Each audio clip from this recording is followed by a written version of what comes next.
in class is Lord Krishna slays Salva. Now, this is a class would put Star Wars to shame, what the graphics would look like if it could be presented in Hollywood or Bollywood style. It's quite dramatic. But that's of less interest to us. Of greater interest is the philosophical points that are being made, and a very bewildering happenstance in the story. Bewildering that Vishwanath Chakravarti has actually commented on it in his commentary on the 10th canto. He discusses this point. I'll bring that up in a little bit. A bewildering point that we'll get to. And anyone who reads it ought to be a little bewildered and wonder what is going on here. And we'll get to that. So we'll begin Tam Sastra Puga Parahan Ojasa Salvam Sari Sarir Amoga Vikrama Vido Vachinad Varma Danu Saro Manim Sobam Char Sartora Gada Rurojaha. While Salva continued to hurl torrents of weapons at him, being Krishna, with great force, Lord Krishna, whose prowess never fails, shot his arrows at Salva, wounding him and shattering his armor, bow, and crest jewel. Then with his club, the Lord smashed his enemy's Sobha airship. Prabhupada writes, these are the purports by Hridayananda Maharaj and Gopi Pranadhana. When Salva thought that Krishna, so they're quoting here Prabhupada from comments Prabhupada had made on this verse in Krishna book. When Salva thought that Krishna had been bewildered by his mystic representations, he became encouraged and began to attack the Lord with greater strength and energy by showering volumes of arrows upon him. But the enthusiasm of Salva can be compared to the speedy march of flies into a fire. Lord Krishna, by hurling his arrows with unfathomable strength, injured Salva, whose armor, bow, and jeweled helmet all scattered into pieces. With a crashing blow from Krishna's club, Salva's wonderful airplane burst into pieces and fell into the sea. The fact that Salva's insignificant mystic power could not bewilder Lord Krishna is here emphatically demonstrated. Now, on this very point, and there's several verses, we'll do a few more in a bit, but on this very point, Vishwanath Chakravarti wonders. Here, Salva is doing magical tricks, and you all have seen good magic shows. I do tricks like that for my grandkids, make things appear and disappear, and take a deck of cards, and all of a sudden, something mystical happens. And all of these tricks that are done, there's an explanation behind it, how it's done. In order to learn these things, I watch what's called on YouTube Magician Reveals, and it tells how these magicians cut somebody in half, but they're still there. You know, all these things. So Magician Reveals and teaches these secrets. So Salva had these magical secrets, much better than modern day magicians, you know, Houdini from the beginning of the century, or whoever the current magicians are. I think Copperfield is one, whoever they are, much better. And he made it look like Krishna's father had appeared, and Salva was actually attacking Krishna's father by all this mystical things. He made these illusions. And Krishna seemed to be bewildered by it. And the question arises, how could Krishna be bewildered? Now, this is a particular month in which we focus on the bewilderment of Krishna. Krishna was bewildered in the Damodar pastime. Of course, Mother Yasoda was bewildered, but Krishna also just didn't get what he wanted, started crying. He wanted his butter, and Mother Yasoda was threatening him, and Krishna started crying. How could God be bewildered by a lady? He's so powerful, he's everything. And a very pious lady just totally bewildering him. So Vishwanath Chakravarti says, it is not actually possible for Krishna to experience bewilderment on account of the illusory magic of Salva. Then he asks, how did Krishna manifest affection and lamentation in regard to Vasudeva? Notice he was lamenting that Vasudeva here is being attacked by Salva. It really wasn't. It was illusory energy, just like a magician can make things appear that really aren't there. But Krishna was actually feeling great affection towards Vasudeva and a lamentation. How could Krishna be bewildered? If it was impossible for Krishna to be afraid of Salva, then how did Krishna's Saranga bow fall from his hands, which was caused by Salva's magic? Sukadev Goswami, according to Vishwanath Chakravarti, answers these questions. Lamentation and emotions are of two types. One is caused by ignorance and the other by knowledge. The emotions described here are possible in people who are ignorant, who do not know everything, who are dependent on wrong sources of knowledge. But how is it possible for the Supreme Lord Krishna has unlimited knowledge? And Vishwanath Chakravarti explains this is transcendental lamentation.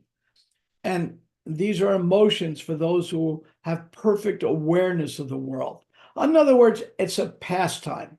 And then Vishwanath Chakravarti said this is clearly seen in Krishna's Damodar Leela, where the Lord cried in fear of Mother Yasoda's stick, and in the preliminary loving attraction of the gopis during the Rasa Leela. So fear and lamentation can be caused by ignorance or by knowledge. In other words, we're individuals. We have our emotions. Our emotions can be spiritualized or they can be material. So the question arises, how could the Supreme Lord be bewildered by Salva? Because he chose to be. It's a choice to give a pastime. Ultimately, Salva didn't do very well in this pastime. We'll get to that now. Shattered into thousands of pieces by Lord Krishna club, the Soba airship plummeted into the water. Salva abandoned it, stationed himself on the ground, took up his club, and rushed toward Lord Achyuta. Now, airships.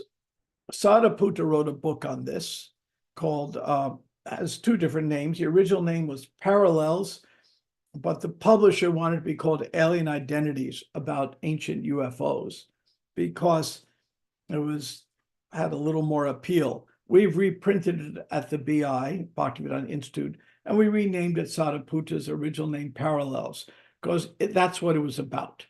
It was about modern sightings of UFO and cultures across the world that have had similar sightings. In other words, is it possible that these spaceships exist? Like every good scientist, Sariputta doesn't conclude, he hypothesizes. We have a great danger of over-concluding. And Sariputta is such a good scientist. He would say, yes, there's a correlation here that's worth looking at. That was his point. And it was said very well. So could there be ancient spaceships? The answer is every culture of the world reports them. Yes, there could be. Now, is there or not? I leave that up to you to decide. But in the Bhagavatam here, it certainly talks about these amazing ships. And there are many other stories of amazing ships. So, as Salva rushed at him, the Lord shot a bala dart. Now, I don't know what a bala dart is, but he shot one of those. I'm sure you that is nothing you want shot at you. But in the purport, it says a special kind of arrow. So, and this cut off Salva's arm that held the club. This is better than Star Wars. Having finally decided to kill Salva, Krishna then raised his Sudarshan disc weapon. That's a pretty heavy weapon. If you've ever seen a circular saw blade, it looks like a Sudarshan chakra, but it's spinning very fast and it can cut through anything. And he decided to kill Salva, and the weapon resembled the sun at the time of universal annihilation. In other words, it's so bright you couldn't even look at it.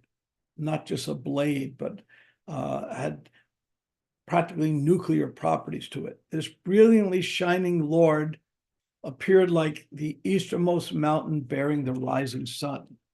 Employing his disc, Lord Ari removed the great magician's head. Well, Salva figured out how to get ahead in this world. He certainly figured that one out. He removed the great magician's head with its earrings and crown, just as Purandar had used his thunderbolt to cut off Rita's head. Another Bhagavatam story. Seeing this, all of Salva's followers cried out, "Alas, alas!" With the sinful Salva now dead and his airship destroyed, the heavens resounded with kettle drums played by groups of demigods. I'm going to give you some kettle drums in a moment. Then Dantavakara wanted to avenge the death of his friends, furiously attacked the Lord, which is next chapter. Now, you may wonder, what do kettle drums sound like? Well, I'll play a little piece. I don't know if this is what it sounded like then, but it very well could be. Certainly, this is what it sounds like now. So we'll give you a short musical interlude here.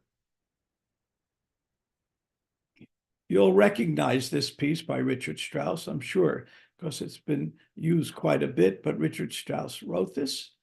And here we go.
So that could be what the kettle drums sounded like. At least that's what they sound like now. I suspect most of you have heard this in the past. It was used famously in a movie about 25 years, a long time ago, 30 years ago or something. but it wasn't written for the movie, I mean. And so just imagine Salva is killed, and then you're hearing kettle drums. And I suspect, based on other Bhagavatam stories, it says the heavens resounded with kettle drums. And I suspect there was even more than kettle drums. Something like this was heard. So it was quite exciting. Now, this was a great victory for Krishna. And then we go back to the point that Vishwanath Chakravarti is making. How can Krishna be bewildered? And there are other cases, as I read, the Damodar pastime, which we celebrate every day this month, of Krishna being bewildered, many other cases of Krishna being bewildered. So how can Krishna be bewildered is a theme here. And the answer is because he wants to. He's supremely independent, has all knowledge, but there are two kinds of bewilderment. There is bewilderment with knowledge, which is a pastime, and bewilderment with ignorance. My bewilderment, I assure you, is the latter kind. It's the bewilderment that can come from ignorance. So how can we take what we're hearing here? How does that apply to our daily life lessons? That's the purpose of the Bhagavatam, giving us something that we can go home with. And every one of us will experience bewilderment, concern, even depression. We're all going to experience these things. Bhakti Siddhanta Saraswati famously said, the material world is no fit place for a gentleman or of course, a lady. So there's going to be great difficulties.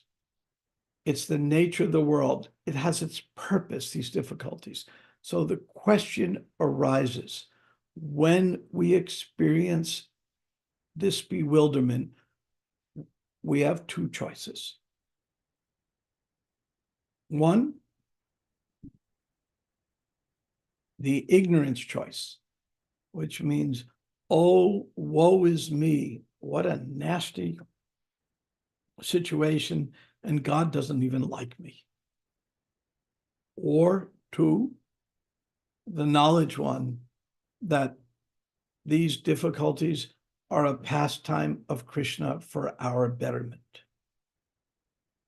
There was a shocking event that happened to me one time, and it resonates with me all the time.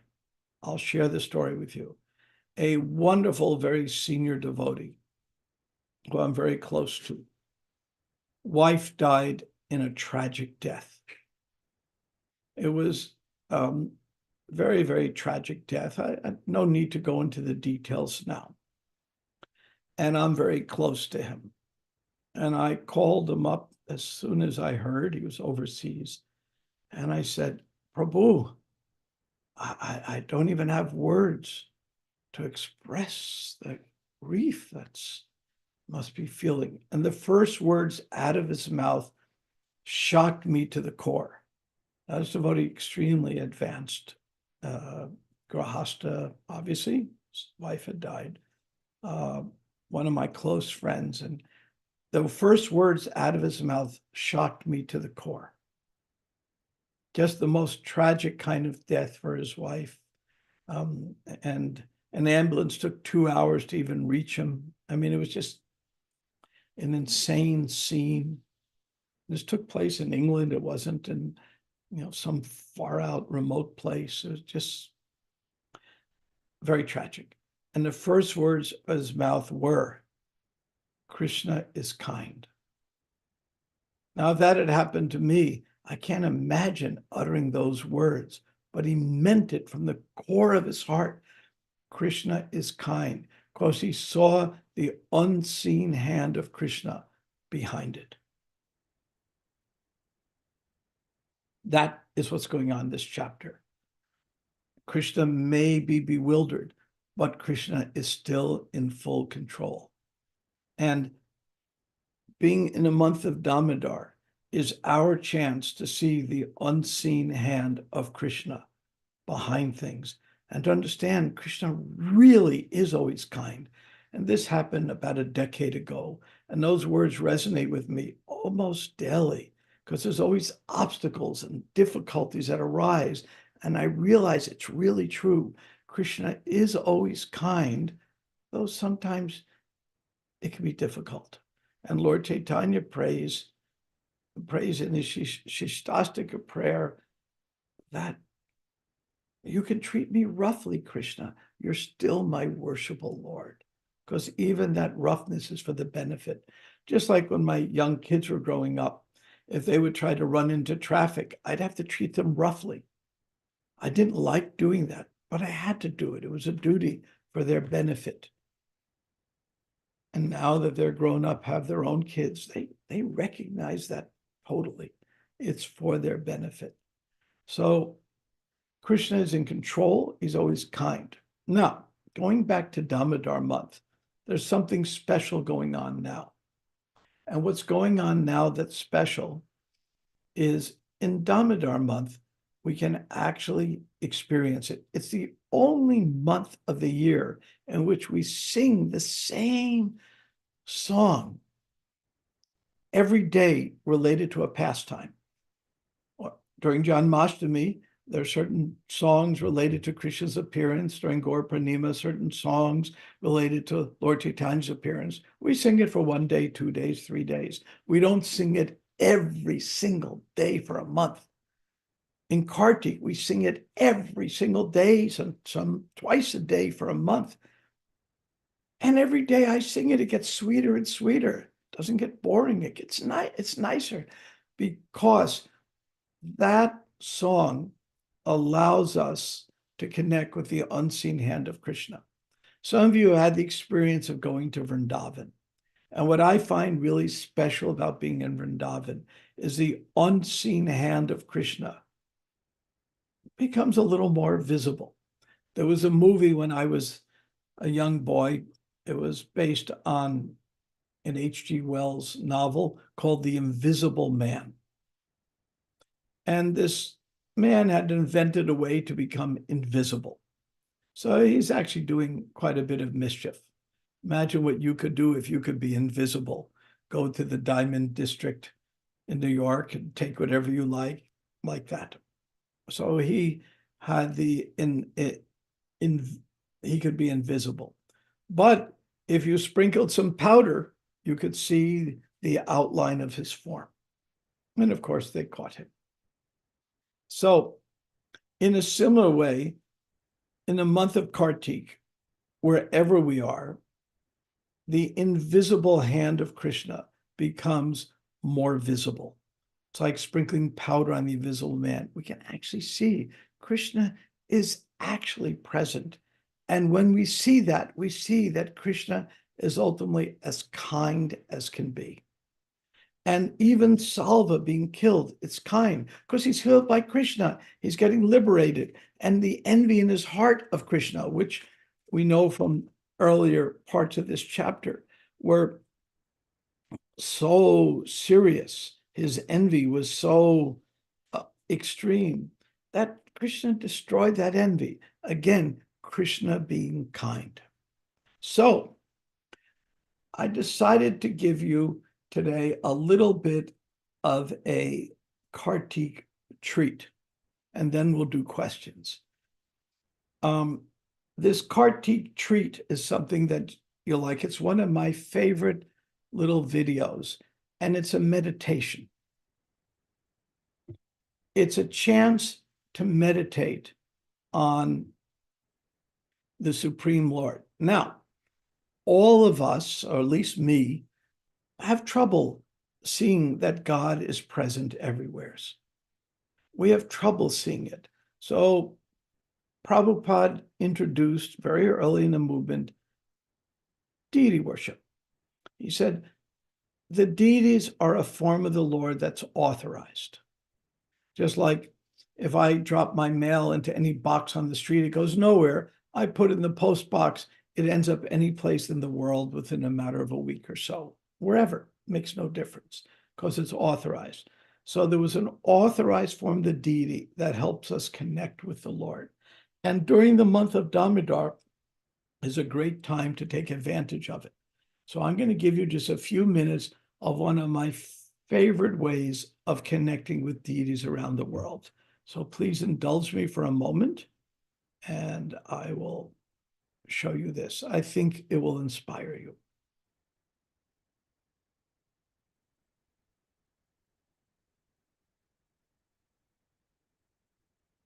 Oops, I clicked wrong. I'll click right this time. No, I'll click right.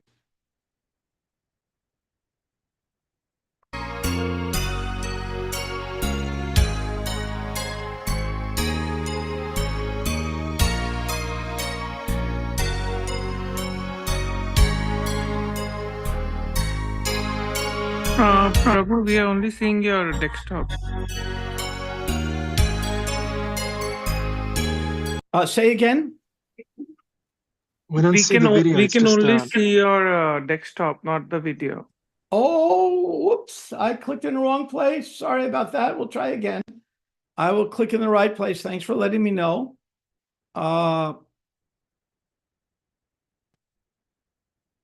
you see now?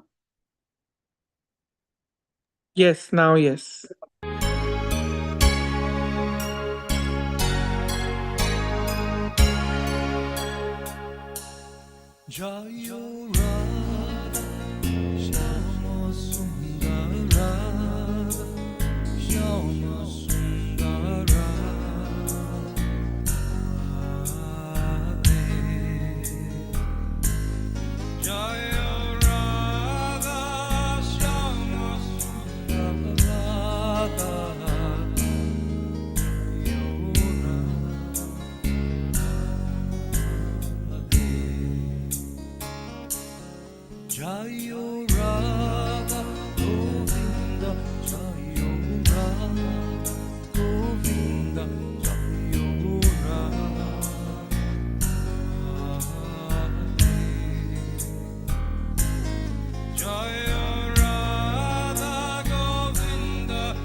Jayo Rukmini Dwarkadish, Rukmini Dwarkadish.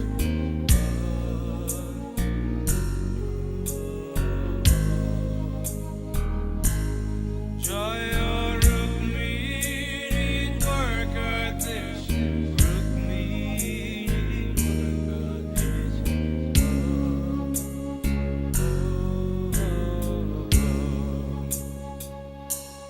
Jayo Radha Govinda Madhava Radha Govinda Madhava Radhe.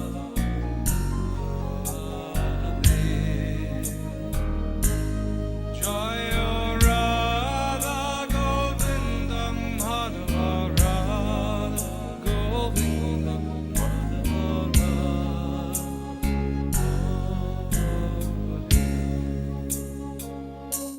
Jayo Radha.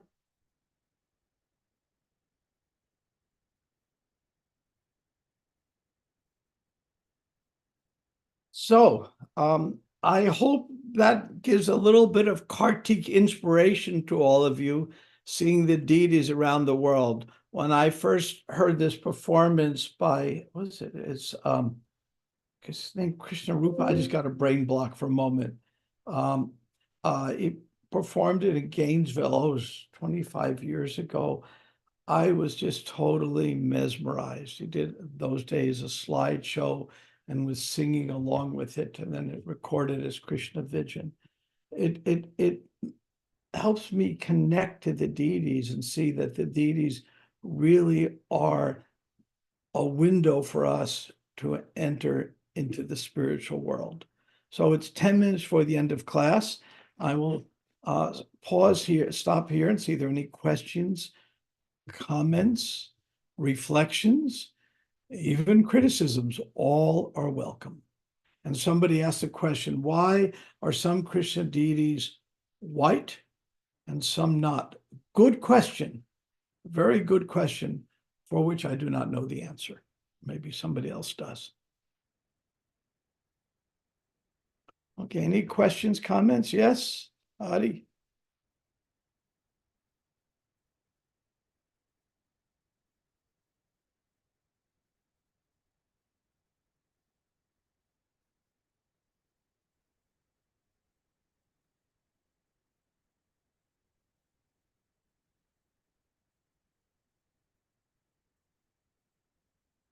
I can ask a question if no one has, and only if you're comfortable sharing. So, you shared a personal story of, tragic loss of your friend's spouse, and Yeah. yeah, I just wonder, like, when things like that happen, and these are unimaginable things, it's very very difficult to turn that knowledge at that time, even for lesser trivial losses like job loss, layoffs, and other things. You feel very very sad. So your friend was amazing in how he did it. Krishna is kind. What advice would you have for us not so advanced people? Yeah. Well, I applied that to myself. What advice when difficulties happen? First, difficulties will happen. For example, the death rate is 100%. And so we know we're going to have difficulties. So when there are sporting games, be it soccer or football or baseball or Olympics, what do the participants do? They do a lot of practice. They practice and practice. And then, if you've seen the Olympics, when they do the gymnastics, they have thousands of hours of practice, and they have 3 minutes to show their stuff and win, but thousands of hours of practice. So the secret is, don't wait until the difficulty happens. Start practicing now. And by practicing now, when the difficulty comes, we have the spiritual strength and fortitude and knowledge to deal with it. Because tragedies are going to happen. Welcome to the world. It must happen. It's the nature of the world. If it wasn't that way, we'd all want to stay here forever and ever. Now, it doesn't mean I think the world is a horrible place in all regards. There's great joy and happiness, and there's great tragedies. So the secret of the Gita that Krishna explains to Arjuna is don't lament the difficulties too much, and don't rejoice too much in the good things. That doesn't mean if you get a great job, you're not happy. That doesn't mean if you lose your job, you're not sad about it. But that's not really the essence. It's superficial. And if we strengthen our Krishna conscious core, then we're not attached to the superficial. Yeah, we're human. So sure, I'd like a better job when I was doing jobs, and I'd like never to be sick. But anybody who, I remember when we first went to India in the 70s, I went there, there was no decent water to drink, especially for Westerners, and food was very difficult. And we all were so sick all the time, but it purified us. I don't remember anybody being sick and mad at Krishna because we had Prabhupada and we had good spiritual strength. So the secret is do like a gymnast does, build up your spiritual strength, and then you could understand these things in context. And again, Krishna is not our order carrier. So my prayers every morning are not, oh Krishna, give me my daily bread.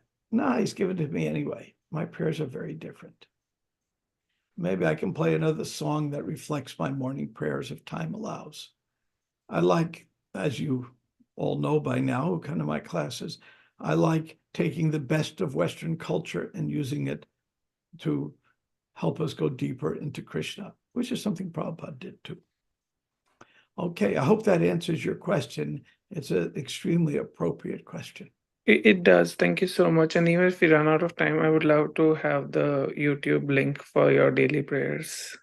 Well, I'll stick it right in. Yeah. Well, the deity prayers are a little different than you think. It's not what you're expecting. If time allows, I'll play that. What I do, the ones I just sent, you just go into YouTube Krishna Vision, it will pop up the first item. And I'd love that deity meditation. I'll try to stick that one in here. The song we may have to wait on. Adi, did you want to add something? I always appreciate it when you do. Hello, can you hear me okay? Yeah. Yeah. Well, we pray to Srila Prabhupada what to say. It's not what I want to say. And what seems to be coming to me is the story of Job. You know that story in the Bible? Oh, yes. Job it's referred to as the suffering servant. So the devil was visiting the Lord, and he said, "Oh, where have you been? On the earth? Oh, you must have seen my faithful servant Job, your faithful servant Job. Of course, he's faithful. He's wealthy. He has a beautiful family. He has 500 yoke of oxen, this and that. His land is very prosperous. But if you take away his possessions, you'll see how long he's your faithful servant." So the Lord said, "Okay, take away anything you want, but don't touch a hair of his head." So then the demon Satan came, and people came and said, "Oh, Job, somebody stole all your oxen, somebody killed all the sheep, somebody burned down your fields," and somebody else came and said, "Your house fell down and your whole family was crushed to death." And so Job, it was time for his prayer. He sat down, and his wife said, "What are you doing?" He said, "The good Lord giveth, and the good Lord taketh away. Blessed be the name of the Lord." he was seeing, like you said, Krishna's loving hand behind whatever happens. He wasn't moved by this flood. And then the devil said, well, you let me afflict him with disease and you'll see how long. So he was covered, his whole body was covered with boils. And he had no house and he had no possessions. And he's sitting on a dung heap doing his prayers. And his wife said, what are you doing? Praising the Lord. He said, the good Lord giveth and the good Lord taketh away. Blessed be the name of the Lord. So there were so many trials and tribulations. So we were watching one video clip of a cyclone that passed through a village in Alabama, and everything was shredded, practically vaporized. And the reporters came there, and everybody was crying and weeping. And then one storm cellar opened up, and a man came out with his child in his arms, and a toddler and his wife. And a reporter went to him to see if he was going to cry. And he said, well, the good Lord giveth and the good Lord taketh away. Blessed be the name of the Lord. That he wasn't afflicted. And Martin Luther King said, the goal of my life is not to seek pleasure and avoid pain, but to do God's will, come what may. So we have that orientation that Bhagavad Gita, Krishna tells us, the peace formula. Krishna's in control. Krishna's your friend, and we are meant to please Krishna. And Krishna explains to Arjuna, if we remember those three things, then we'll never be disturbed. That's the peace formula. So it's not a matter of changing the situation, but changing the way we respond to it. Krishna knows what he's doing. This is meant to help me learn and grow. Thank you, Lord, for everything the way it is. How can I serve you? How can I serve you under this circumstance? I'm sorry, I'm talking so long. No, it's very good. What a nice way to end our class. We are 1 minute away from the deities, so we have one more question. If not, we can do something that is beyond all your prayers, end a minute early. But are there any last question or comments? How can we serve you? Scanning the screen. Okay. We'll stop here. In conclusion, Krishna is your friend.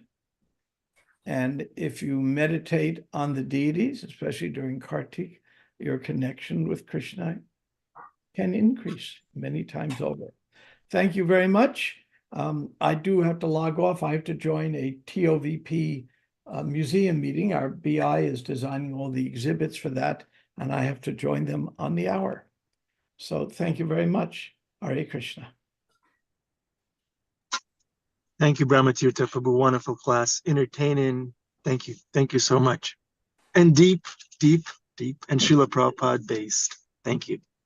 Ayabal Jai. Okay, temple room. Please let us know if we are going to be seen by the Lord anytime soon. I'm sure. Sometimes we think the deities are late, but it's just a pejorative.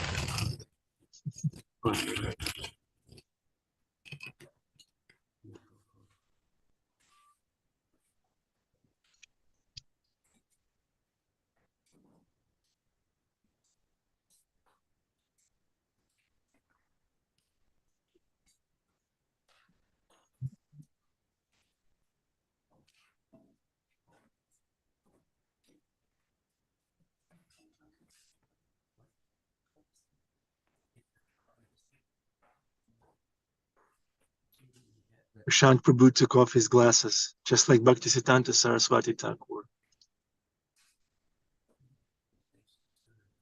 I took them off to clean them. They were not very clean.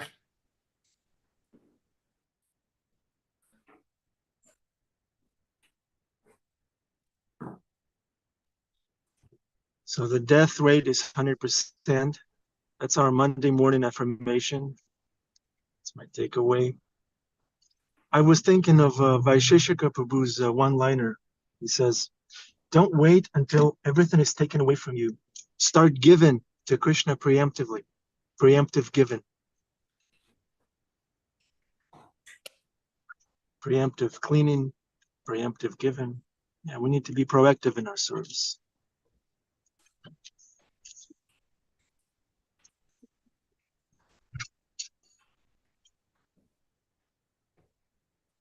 Brahma Tirtha Prabhu's point about practicing is really a good one, right?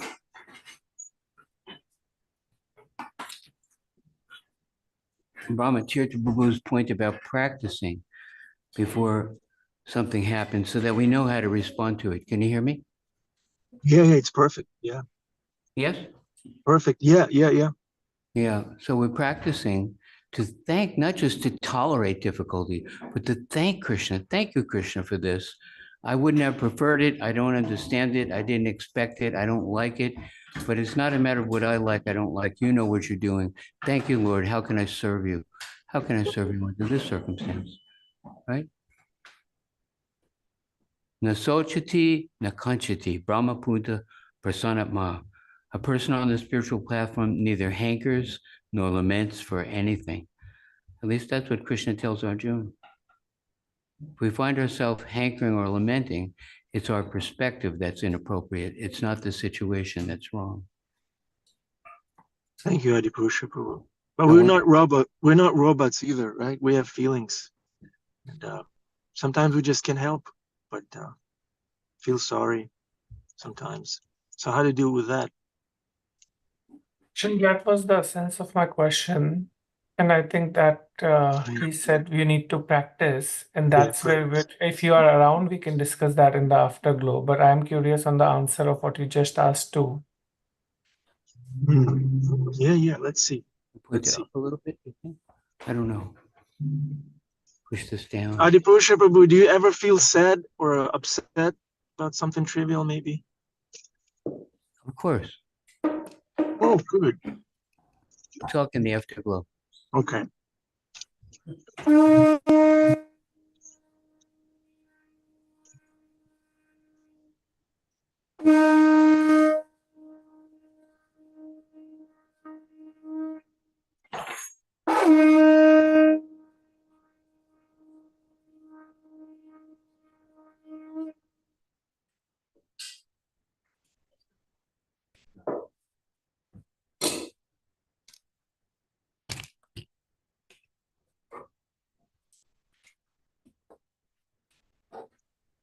Isaiah is ready for the darshan. Look at him.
Shri Radha Murida Gaurachandra Bhagavan ki Jai. Srila Prabhupada ki Jai.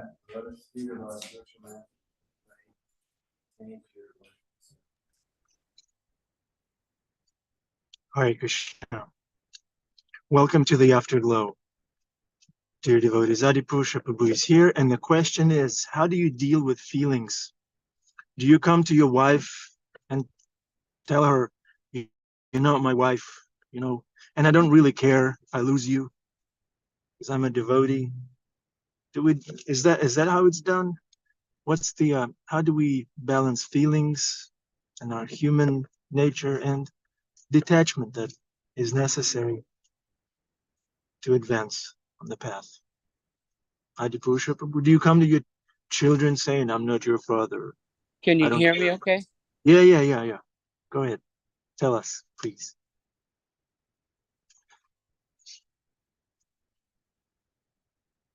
Adipusha Prabhu? Maybe it's my Wi-Fi. It's not. You're fine. Adi. You're fine. We hear you clearly. We see you nicely. Hmm. I always get nervous though when people take Zoom calls while driving, so please be careful. Yeah.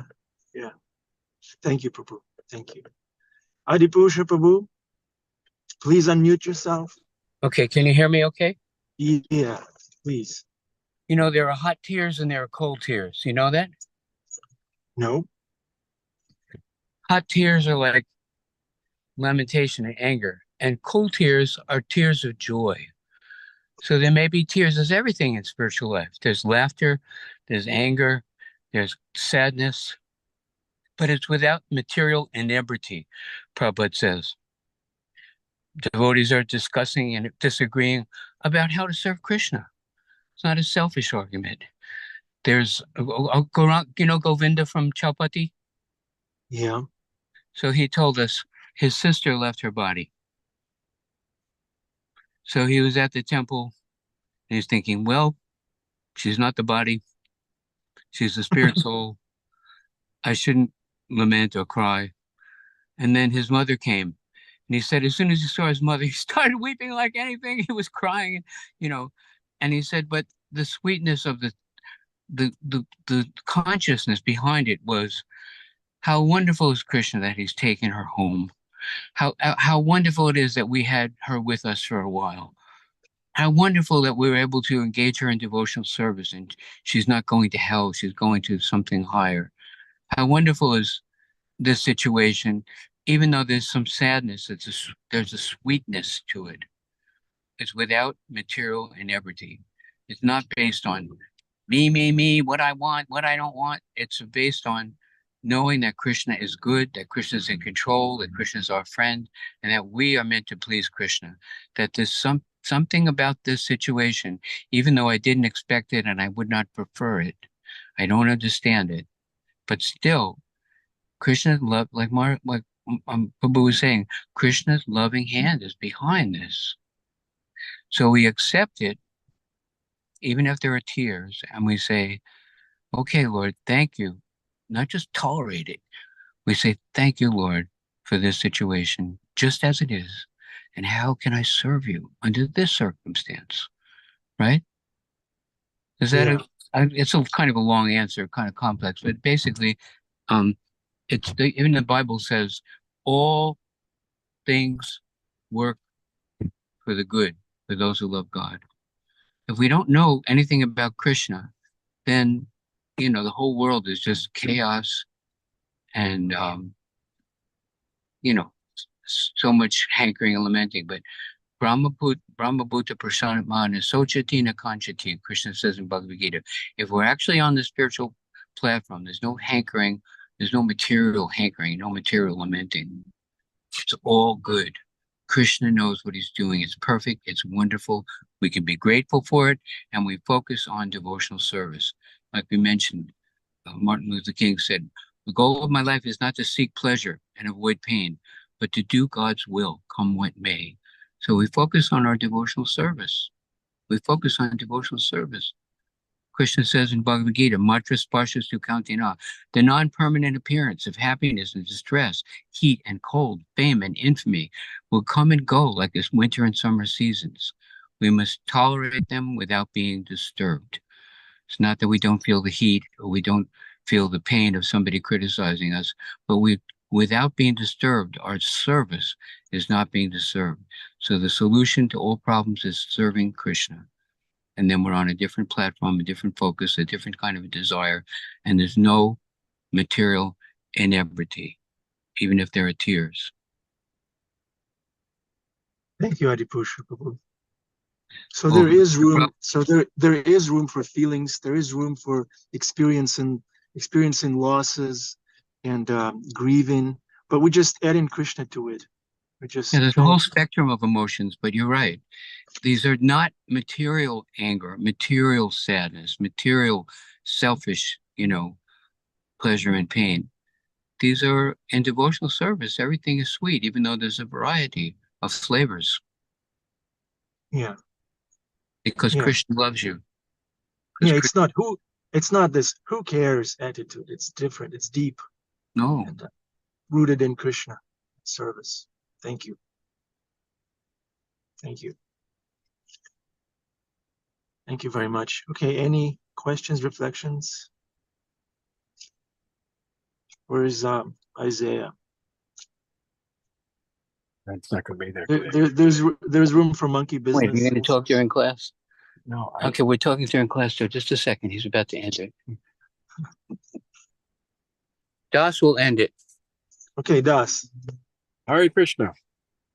Thank you. Thank you very much. Thank you. Thank you, everybody, so much. Hare Krishna. Okay, Hare Krishna. Take care, everybody. So kind.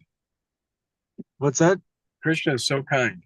Krishna is so kind. Yeah, Krishna is kind. So be kind. Thank you for tolerating me, Das. Thank you for being kind to me. Hare Krishna. Okay, Hare Krishna.